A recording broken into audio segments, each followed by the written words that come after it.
Sekjen PDIP Hasto Kristianto ditetapkan sebagai tersangka kasus suap pergantian antar waktu atau PAW Harun Masiku, serta kasus perintangan penyidikan dalam upaya KPK menangkap Harun Masiku yang masih buron. Penetapan tersangka terhadap Hasto itu diketahui dari surat pemberitahuan dimulainya penyidikan atau SPDP.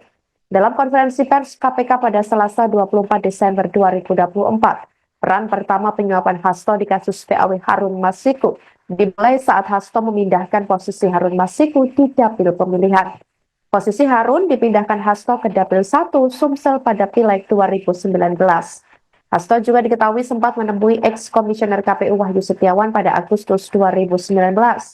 Wahyu diketahui menjabat sebagai komisioner KPU saat ini dan telah ditetapkan sebagai tersangka penerima suap dalam PAW Harun Masiku. Hasto mengajukan dua nama kepada Wahyu. Ada nama Harun Masiku dan Maria Lestari pada saat itu. KPK juga mengembangkan temuan bukti petunjuk berupa uang. Dari pengembangan tersebutlah diketahui perencanaan hingga penyerahan uang untuk suap ini semuanya diatur oleh Hasto Kristianto. Di sisi lain, ex-Menko Polhukam Mahfud MD turut merespons penetapan Hasto sebagai tersangka.